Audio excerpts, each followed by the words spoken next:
Çdo ditë domethënë na jepet një mundësi e re. Pra, dua që t'i tregoj edhe Zotit që jam mirënjohës. Pas 5 vitesh, unë e shoh veten, them drejtën, në Bali. Ne shikojmë këtu në Shqipëri që jepet një shembull shumë i keq për gjeneratën tonë, pra për moshën e re. Qëllimi është që çdo i ri të ketë mundësi të rritet, çdo i ri të ketë mundësi të zhvillohet. Hover është një unaz inteligjente që është e krijuar posaçërisht që të përmirësoj ty dhe të lidhi me njerëz që kanë të njëjtin mindset. Për me bë biznes nuk duhen lek, po edhe nëse duhen lek, pse nuk po punon? Mesazhi im për të rinj shqiptar është që nuk duhet të interesoj fare çfarë mendojnë të tjerët. Që më kam mësu si përmarrje që s'ma kam mësu shkolla, më kam mësu që nuk jemi të gjithë njësoj. Ëndrat e mia për Shqipërinë janë shumë. Tani, diçka që me vërtet duhet ta theksojmë është që vetëm nuk mund të arrihet asnjë gjë. Gjergj Fishta, gomari i Babatasit, është shkruajt mbi 100 vite para për politikanët, po qëndron akoma. Ju rrugaqa, salahana, vagabonda, shaklabana, më rrishnat nyt, mikrob të këqi, që të mjerës moj Shqipni thellë i keni hinë mushkni. Përshëndetje, mirë se vinin podcastin e suksesit. Si gjithmonë kam dëshirë m'ja sjell njerëz të ndryshëm, edhe njerëz që kanë një mindset shumë ndrysh nga shumica. Sot kam një gjimnazist si përmarrës, Ray Canka. Mirë se erdhe. Mirë se u gjeta. Ti je founder i Hover. Yes. Ma shpjego pak se çfarë është Hover. Atëherë, Hover nisi që të ndryshojmë kuptimin që është për aksesorët, për shkak se ne të gjithë veshim aksesor. Un kam një bërzylyk, ti ke një orë, dikush mund të ketë një unaz dhe këto aksesor i mbajmë thjesht për dukje, pra për të dukur për pamje. Pse mos këto aksesorë na ndihmojnë ne që të zhvillohemi dhe t'i kemi si shtys për zhvillimin personal. Okej, zhvillimin personal në ç'kuptim? Në kuptimin e zhvillimit ndoshta shëndetësor, zhvillimit shëndetësor, bashkimit në një komunitet, përmirësimit të shëndetit, wellness në përgjithësi, gjumit, stresit. Çfarë specifikisht, ç'a produkti keni? Atëherë Hover është një unaz inteligjente që është e krijuar posaçërisht që të përmirësoj ty dhe të lidhi me njerëz që kanë të njëjtin mindset. Po çfarë features ka, çfarë opsionalitetesh? Atëherë Hover ma të gjitha të dhënat vitale, siç janë rrajt e zemrës, tensioni, glukoza në gjak, si dhe gjithashtu mat edhe stresin, mat cilësinë e gjumit që ti ke bërë, dhe kur ti bëhesh pjesë e Hoverit, ti bëhesh pjesë edhe një komuniteti, pra me të rinj edhe shqiptar që duan të përmirësohen. Hover, si lindi ky emri? Atëherë Hover kuptimin nga anglishtja e ka të fluturosh, pra të jesh lart. Dhe logoja jon që është oja me çatin sipër, tregon oja është pra zhvillimi personal, që është një cikël që nuk mbaron kurrë. Dhe çatia është një shtëpi. Je bëj famshëm në rrjetet sociale muajin e fundit. Si e nise brandin personal, edhe pse është i rëndësishëm për ty? Si çun i ri, por më rëndësishme si një sipërmarrës i ri. Ne shikojmë këtu në Shqipëri që jepet një shembull shumë i keq për gjeneratën tonë, pra për moshën e re. Kemi TikTokun, ku shahen, zakonisht mundësia që kanë për ne, pra ç'a mendojnë njerëzit është se ne të gjithë shajmë, të gjithë merremi me punë të pista, por nuk jemi të gjithashtu.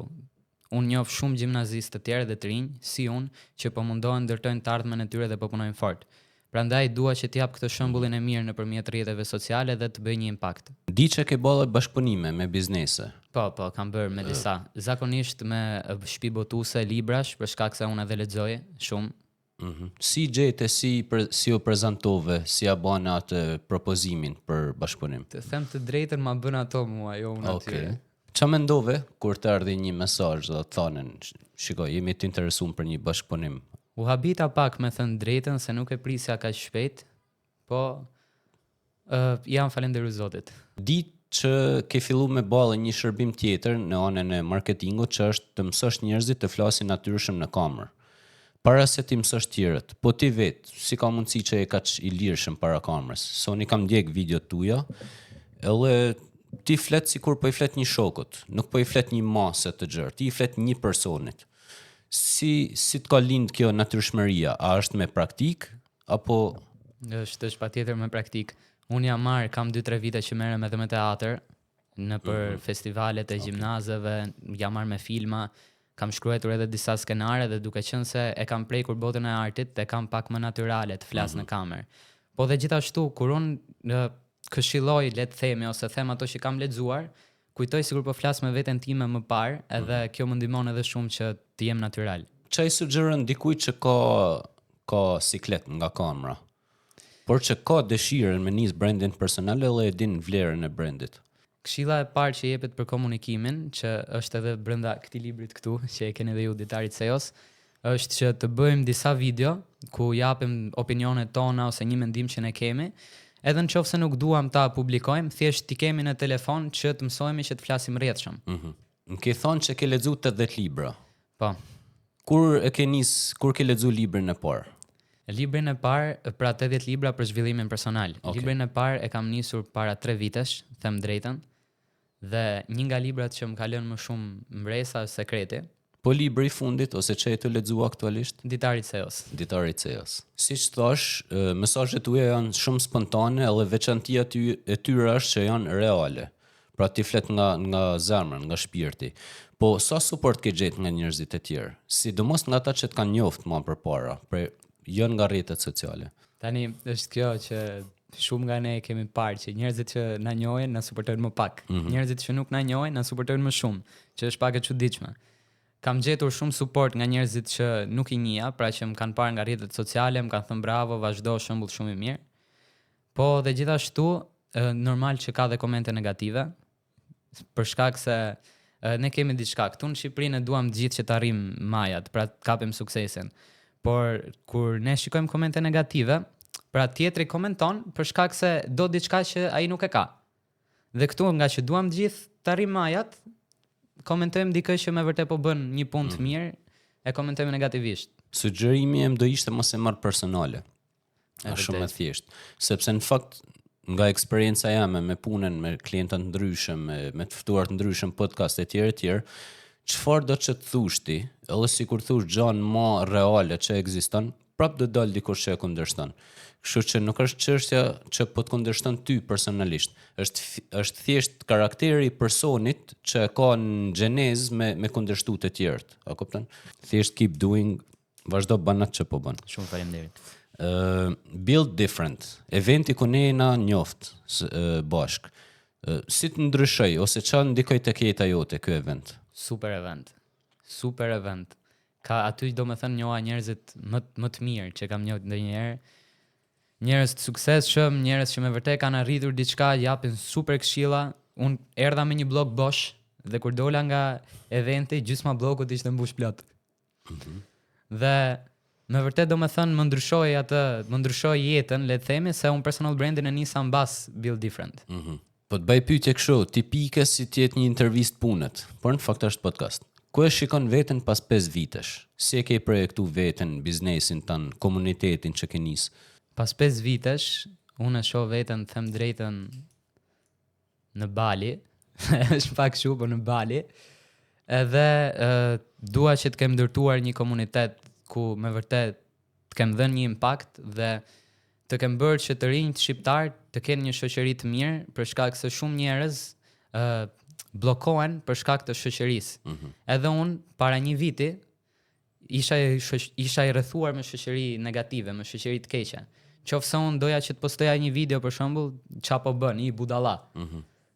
Pastaj kur e zëvendësova këtë shoqërinë që gjeta një grup njerëzish të mirë, aty pastaj mora motivimin edhe vrullën që posto, çfarë po bën, ke ngel mbrapa, edhe aty fillova domethënë. Kështu që komuniteti është gjë shumë e rëndësishme.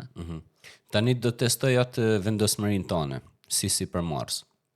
Se unë flas nga eksperienca që minimumi 2 deri në 3 vite, ndoshta për disa tjerë edhe 5 vite, për me fillu me stabilizu biznesin. Pastaj me fillu me gjeneru fitim. Nëse unë do të thoja që 3 vitet e para në biznes nuk ke me bë asnjë lek. A do e vazhdoj prap biznesin? Unë jam i gatshëm që edhe 5-10 vitet e para mos bëj asnjë lek. Edhe prap ta vazhdoj. Po. Unë jam njeri domethënë që nëse më pëlqen diçka unë e bëj. Kur unë u mora me artë më përpara, se ke idenë se sa njerëz më thanë mos, se nuk e të ardhme këtu në Shqipëri, po unë prap vazhdova edhe për biznes. Nëse mua më pëlqen diçka, unë ja kam thënë domethënë edhe prindërve të mi që unë jam i gatshëm edhe të flej poshturës, edhe prap ta vazhdoj. Flasim pak për diçka personale tonën. Kur ke kanë fëmijë ose në fillim të adoleshencës ke qenë mbi peshë. A është e vërtetë që ke ra 14 kg për 3 muaj? Po, është e vërtet. Shumë njerëz nuk e besojnë, po është e vërtet. Si ndolli? Si re 14 kg për 3 muaj? Në moshën Kam qenë klasë 9. Do me thënë, Klasë 9. fillimin e klasës 9... 14-15 vjeç. Po, fillimin e klasës 9, do me thënë, isha adopsuar. Si ndolli, si e bane? Ishin ato 3 muajt e verës, që me thënë drejtën edhe mund kishte ardhur majt hundës, edhe thash do ta bëj një ndryshim. Po nga që isha edhe i vogël, metabolizmi im dishte shumë më shumë, dhe nuk kam rënë në mënyrë të shëndetshme, se dilja çdo ditë 10-15 kilometra vrap, regjim super i keq, maksimum me një sallatë dhe një supë në ditë. Po kishte pasoja, se më dolën pulla në kurriz, fillova që më ikte energjia pa arsye, isha gjatë gjithë kohës i lodhur, shkova dhe te një dermatologe dhe më tha që duhet të pushosh më shumë. Po ç'a të nxiti me bë këtë rënien peshë? Po shumë faktor, se dihet që kur je mbi peshë, njerëzit shohin ndryshe. Nuk e ke pra të njëjtën, nuk të shohin me të njëjtën sy. Për shkak se si fillim kur je mbi peshë penalizohesh shumë nga shumë gjëra, se edhe njerëzit nuk të afrohen. Edhe është kur je edhe në 9 vjeçare, domethënë është ky bullizimi që i bëhet fëmijëve që janë mbi peshë. Po, ndikon më Po, shumë. të shtyn. Ti ke një grup në hub që është Hover Elite. Ma the pak më përpara, po ma thuj edhe një herë cili është misioni ose qëllimi i këtij grupit ose komunitetit. Qëllimi është që çdo i ri të ketë mundësi të rritet, çdo i ri të ketë mundësi të zhvillohet, çdo shqiptar, sepse këtu në Shqipëri është dhënë shembull i keq dhe është shumë e vështirë që të hiqet, po ngadalë do ja dalim. Dhe është që këto të rinj të paktën të kenë një mbështetje, pra të kenë një shoqëri të përbashkët që ne të ndihmojmë njëri tjetrin. Nëse unë sot kam hoverin, dikush mund të nisi diçka pse mos ta ndihmojmë. Pra ideja është me kriju një komunitet suportues për të rinj që doin me pas një shoqëri që kanë minimumi mindset të ngjashëm me njëri tjetrin. E vërtet. Dhe maksimumi pastaj support me ndërtu diçka bashkë etj. Disa këshilla që për shembull nëse Giulio ka kaluar shumë më shumë se unë, mund të më japë mua disa këshilla. Unë kam kaluar shumë më shumë se dikush, mund të jap atij disa këshilla. Ti je themeluesi i grupit. Yes. Cilat janë kriteret që ti ke për një person që thot unë du me bë pjesë e grupit? A mund të futet kushdo apo duhet të ketë një lloj? Nuk mund të futet kushdo, për shkak se është e vërtetë që dikush do të përmirësohet, okay? Shumë njerëz duan të përmirësohen. Nëse ne dalim tani në rrugë dhe pyesim kush i do 1 milion euro, gjithë do thonë unë, po asnjë nuk është i gatshëm të punoj. Shumë pak janë. Siç është thënë edhe te Build Differently, që information without implementation is nothing. Pra, informacionin nëse ti nuk e implementon, është asgjë. Dhe janë këto njerëz që duan të përmirësohen dhe me vërtet ato informacione që marrin i vendosin domethënë në jetë reale ti provojnë. Tek pjesa e AI, sa up to date je, se ti je më i ri, edhe besoj je më up to date, i marr informacionet më shpejt. Up to date besoj që jam shumë, po kam edhe shumë vend për të përmirësuar, për shkak se gati çdo website, çdo gjë që bëhet e bëjmë me AI, edhe me agjentët për shembull kur vjen punat e shitjet prap AI. Edhe vetë NASA ka AI-n të inkorporuar brenda inteligjencën artificiale që merr të dhënat nga matjet që bën dhe AI të jep ty planin fiks se çfarë duhet të ndjekësh që të përmirësohesh. Kështu që jam munduar që ta mësoj edhe ta implementoj në çdo gjë që bëj. Rej, kur e kuptove që nuk du një jetë normale? Që i vogël, them drejtën. Shumë njerëz që merren me sipërmarrje kanë kuptuar që të vegjël. Ti je më pranë të rive. Qa mendon se është gjaja që humbasin më shumë kohë të rit? Janë disa gjëra, po kryesisht është që shqetësohen për mendimin e të tjerëve, pra unë nuk po postoj, nuk po hedh video, nuk po nis biznesin tim sepse kam frikë se çfarë do mendoj filani. Filanit nuk e intereson se çfarë bën ti. Maksimumi do flasi për ty 2 ditë edhe do harrohesh. Dhe gjëja dytë janë rrjetet sociale siç është TikToku, Instagrami që shpenzohet shumë kohë.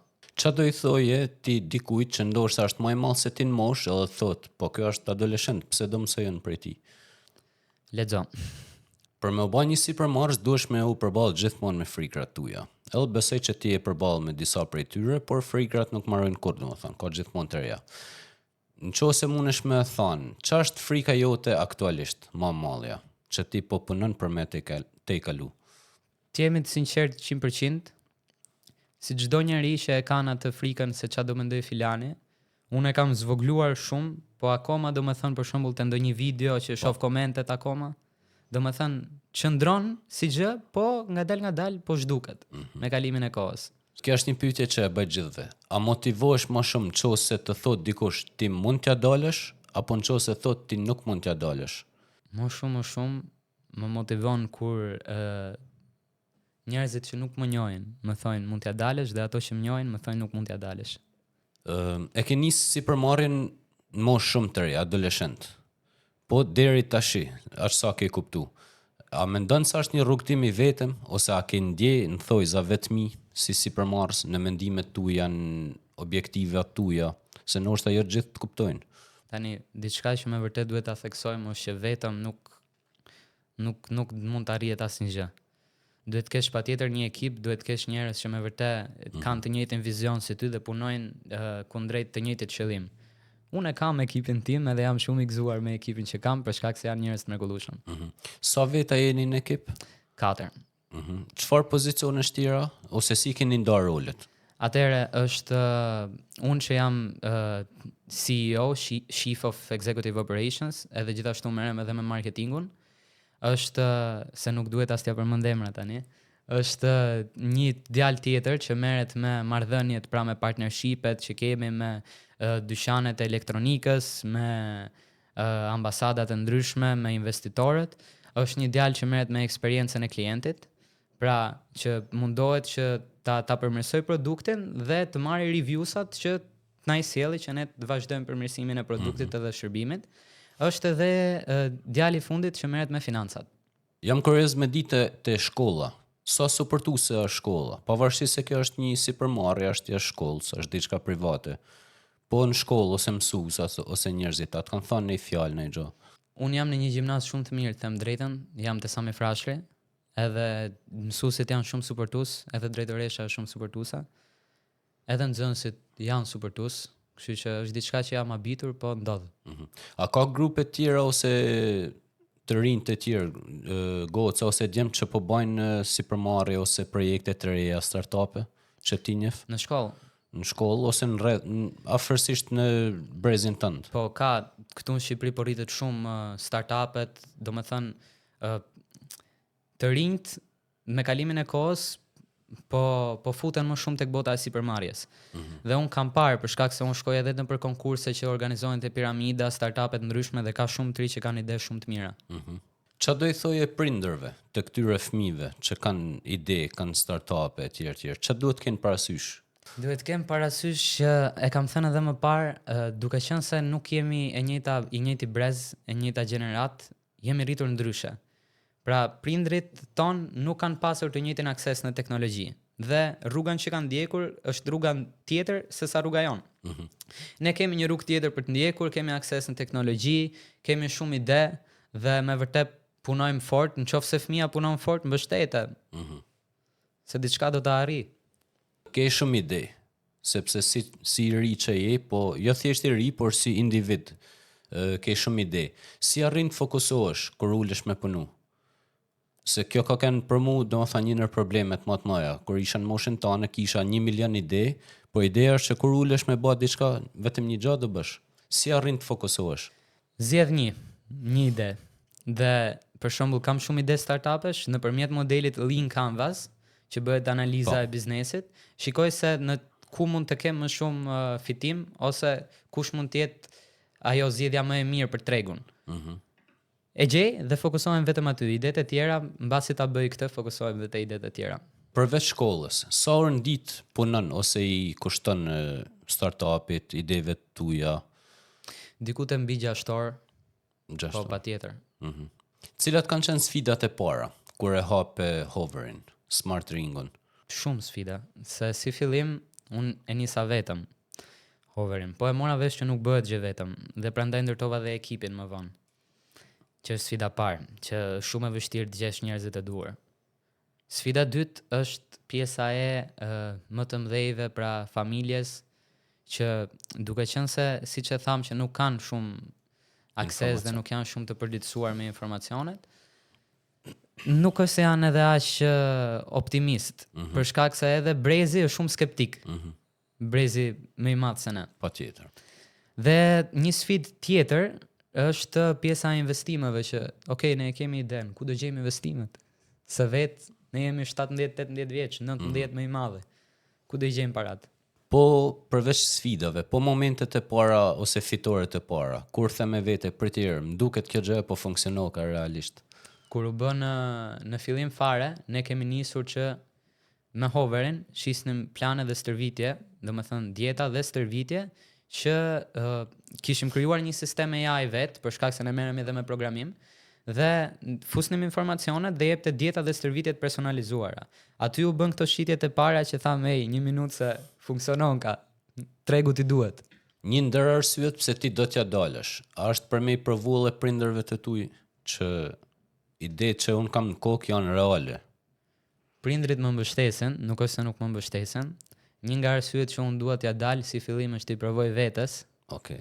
Për shkak se në fillim kam qenë shumë skeptik, edhe ti vetë skeptik unë ndaj vetë kam ideve qenë tjera. skeptik ndaj ideve të mia. Se Ok. varet si do ta presi tregu, është gjë e re.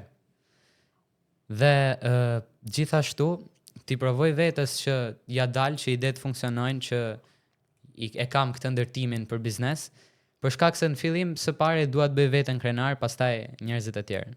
Shiko, unë ne çdo ditë domethënë na jepet një mundësire. Pra, dua që ti tregoj edhe Zotit që jam mirënjohës. Për shkak se unë zgjohem çdo ditë pse ta çoj ditën dëm, pse ta çoj jetën dëm. Minimumi të bëj diçka që do ngelet. Ti e ke ndërtu tash identitetin tënd rreth sipërmarrjes, rreth zhvillimit personal, rreth përmirësimit, rreth hoverit për momentin, komunitetit. Po kush do ishte re nëse s'do kishte asnjë nga këto? Nëse s'do merrej me startupe, me sipërmarrje. Qofse rej nuk do u merrte me startupe, me sipërmarrje, është e sigurt 1000% që do hyja te Akademia e Arteve dhe do u bëja aktor. Okej. 100% me teatr. Është një pasion i joti, një talent? Kam 2-3 vite që merrem edhe e kam shumë për zemër, domethënë po është pjesa që këtu në Shqipëri nuk kam buk artet. Dhe prandaj më vjen shumë keq se kështu si janë bërë punët këtu, domethënë ne po themi do futemi, se po hyj në politik, po e kam, ne po themi do futemi në Bashkimin Evropian, dhe kur vjen puna për festivalet e gjimnazeve, festivalet e teatrit, dalin dhe thojnë vitin tjetër me shumë mundësi do mbyllet se s'kemi fonde. S'kan fonde për artin, s'kan fonde për të rinjt. Po kanë 50 milion euro fonde për Kanye West. Po pra, Sa optimist jeti për Shqipnin? Se ti në fundit në Shqipni ke zgjell me ngrit gjithçka. Ka diçka. Në qoftë se unë iki jashtë edhe nis një startup jashtë, ka shumë mundësi që ajo që unë po bëj është bërë. Kurse këtu në Shqipëri mungon shumë inovacione dhe ka treg shumë të madh që mund të shfrytëzohet në 100% nga të rinjt. Pra ti thu që edhe pse ka mangësi, kjo në fakt nëse e shikon me syrin e një sipërmarrësi, mangësia është një oportunitet. Më mirë që ka mangësi. Rej, ti e ke gjetë herët atë që ke dëshirë me bë. Edhe ke eksperimentu pak në fillim, po tash e ke një ide shumë të mirë. Po të rinjtë e tjerë që ndoshta janë moshën tënde ose pak më të mëdhenj, që se kanë gjetë akoma atë thirrjen e tyre. Ç'a mesazhi do jepje? Ne të gjithë jemi të ndryshëm, kjo na bën të veçantë. Nëse unë e gjeta veten të sipërmarrja, dikush mund ta gjejë veten te mjekësia, dikush mund ta gjejë veten te juridiku. Thjesht nuk ka rëndësi se ç'a bën, rëndësi ka që thjesht të punosh fort edhe ta duash atë që bën dhe të bësh më i miri në atë që bën. Kur je vetëm, komplet, pa njerëz përreth, cilat janë mendimet e tua? A mendon më shumë për veten, a mendon më shumë për biznesin, për njerëzit? Mendoj më shumë për njerëzit, të them drejtën. Për shkak se këtu ka dhe diçka. Këtu njerëzit janë edhe shumë të varfër. Dhe nuk është faji i tyre. Shumica është faji i qeverisë, politikanëve. Dhe duke qenë se mua më ka bekuar Zoti që i kam të gjitha, dikush nuk mund t'i ketë dhe pse mos ta ndihmoj. Dhe kur mendoj domethënë që po ndërtoj biznesin tim, fokusohem shumë që minimumi 20% e të ardhurave që kam t'i çoj për bamirësi, se është shumë e nevojshme këtu, shumë e nevojshme. Isha edhe në një kështu, kur isha në Shkodër, se shkova për shërbim komunitar, si a ke iden, familje, domethënë 2 pleq jetonin bashk, gruan e kishte të paralizuar, nuk lëvizte dot, edhe me sklerozë me Alzheimer. As nuk e mbante më dhe ushqente ditë për ditë, s'kishin as fëmijë, që është shumë e dhimbshme dhe jetonin një kasolle. Po sa veta janë kështu në gjithë Shqipërinë? Shumë. A është më e vështirë me ndërtu veten apo me ndërtu biznesin? Veten. Veten. Pse? Se në fillim duhet ndërtoj veten që të ndërtoj biznesin. Nëse unë nuk kam disiplinë të vetja dhe nuk mund të kontrolloj mendimet e mia edhe trupin tim, normalisht që nuk mund të kontrolloj as atë ç'a bëj edhe si e bëj. Cila mendon se është më e vështirë? Presioni për të bërë suksesshëm apo frika nëse mbeti i zakonshëm? Frika nëse mbeti i zakonshëm. Po pse ore, çka ka të keqe me net i zakonshëm? Nuk ka asgjë të keqe që trish i zakonshëm, po është puna që siç e thash më parë mirënjohja te Zoti. Për shkak se un po marr frym çdo ditë, më çdon mundësia, pra çdo mëngjes ti zgjohesh, por dikush tjetër dha frymën e fundit. Ti duhet i tregosh minimumi atij lart që je mirënjohës, që po të lën gjallë, dhe nga që po të lën gjallë, mundohesh që ti jesh si tash ushtari më i besuar i tij. Pra të kesh dhënë maksimumin tënd, të kesh bërë veten krenar, të kesh familjen në rregull dhe në fundit ti tregosh edhe Zotit që je mirënjohës. Kjo domethënë është një nga mesazhet më të forta që mund të kem dëgjuar edhe që po e them tani. Prandaj është frika që të ngelesh i zakonshëm. Rej, ti si një i ri, por edhe si sipërmarrës i ri. Cilat janë ëndrat tuaja për Shqipërinë? Ëndrat e mia për Shqipërinë janë shumë.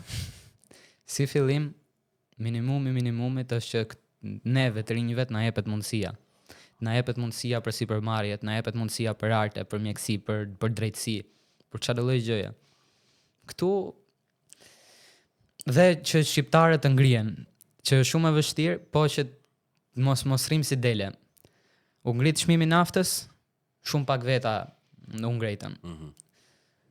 Ishte Luiz Ellen Big Brother, të gjithë protest, që kjo është mundësi që duhet ndryshoj. Kështu që një nga qëllimet kryesore është të ndryshoj mundësia. Rrjetet sociale. Ti e të i përdor për mirë, po në fundit, kështu në general, a janë të mira apo të këqija?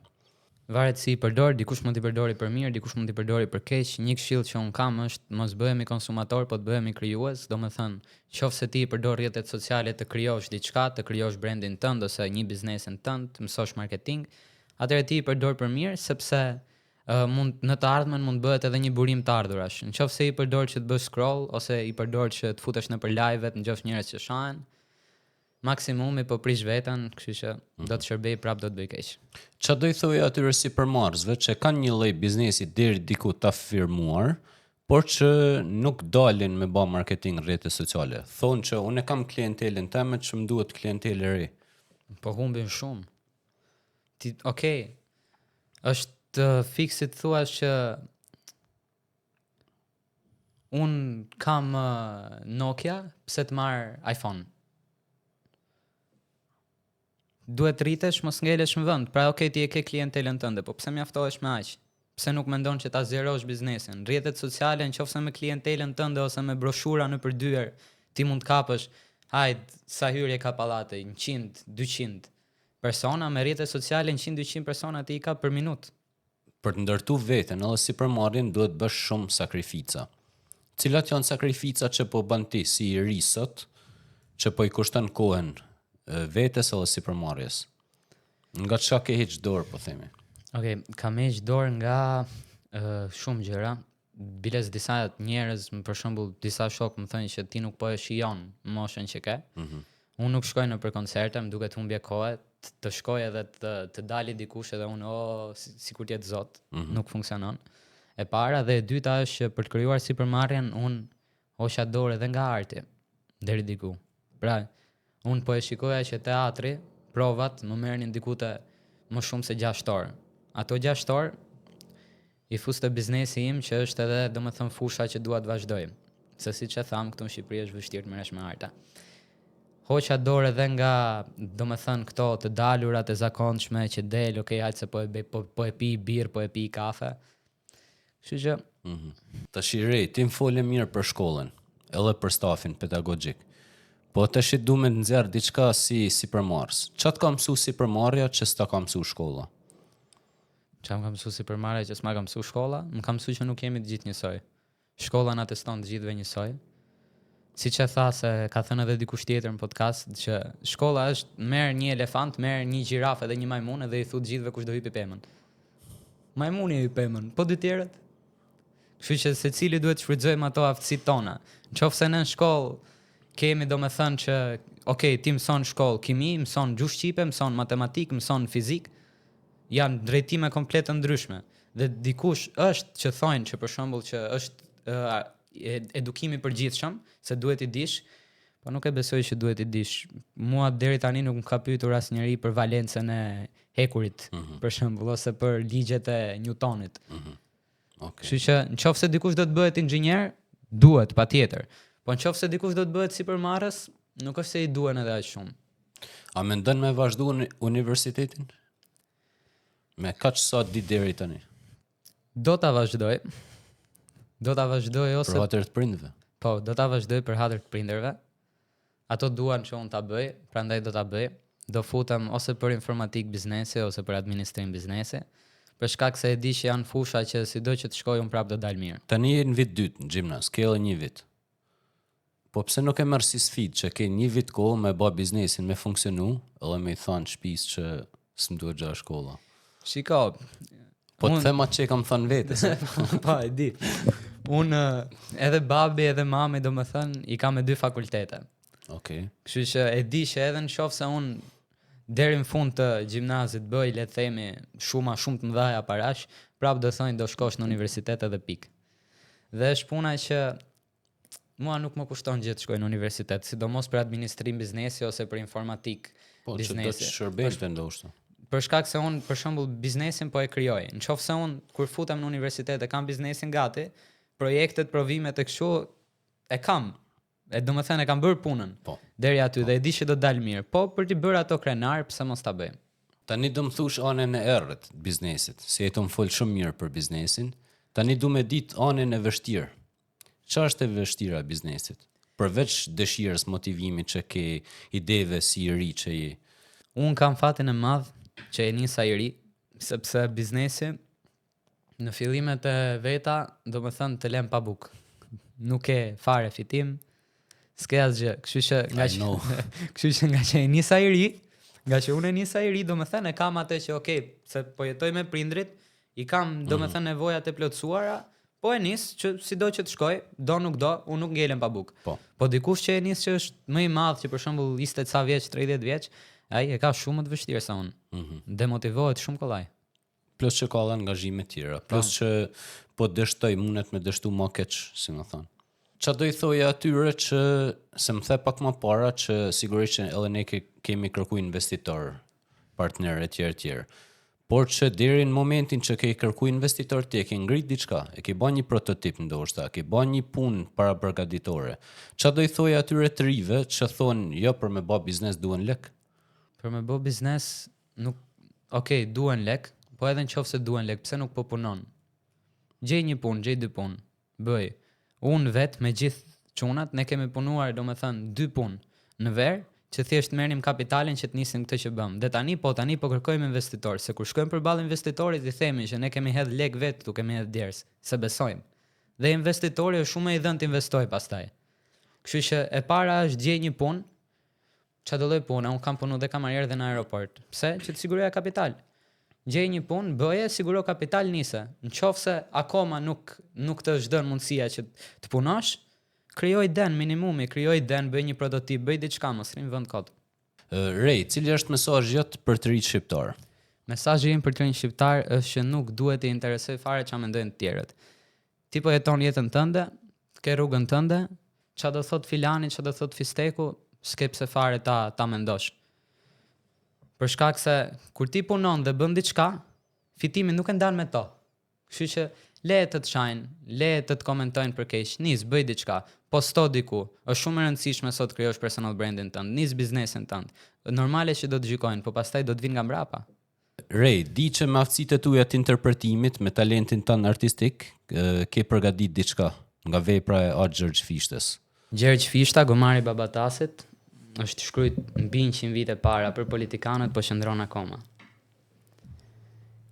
Ju rrugaqa, salahana, vagabonda, shaklabana, më rrishnat nyt, mikrob të këqi, që të mjerës moj Shqipni thell i keni hin mushkni. E pa dhim të gjakun të japi. Po der kur bre bata këqi, bre softinat kalp në bedhe, der kur ju, të utall në për ne. A donit na qelb një fise atë dhe? Ah, bre ju e dishka ju kjoft, se tash ma jemi të ju njoft, se kush jeni e se shka jeni, se ka shkoni e se ka vini e sa pare u ban ju gjako. Se për ju, po duhet laku, për me u vjerë kundë i shpat. Der dje pak mish mbi 7 me i gjysëm setret, pa start lë shumë kravet, kalavar, e me i kom që njit me në ngryk pantalonat me gjyslyk. Ndërsa ata burrat e dheut, që i përjet e nderta dheut kanë ranë luft si shqipet leta, kanë shkrigja e shpia dveta janë të dek rrugave të unit, të ju dhim të gurit e drunit. Pse? Po këta matrahula, këta shqiptar këta në sula, lavjer buzësh, harru si viqat, këshyrin mju si tish të gicat. Ani kush pra me i pri kombit? Kush me i pri kombit? Ju do pyka, bitë lomit, që shqiptar vedit i thone. Jo pse ju Shqipnin e done. Jo pse ju na i sen kuptoni shka është liria e paresia, qeveria e qytetnia. Po se ende gjermë sot, një Tiranë se gjeni dot në kam cilit ju me ushtrua. E unë ma tash jo mrejgj me ju e ja u njo shpirtin gjermë palc. Plehi nyt, me u bartu më shkalc, e me ju qiti ashta Shqipnijet. Super. Respekte. Bravo, të boftë zoti Allah.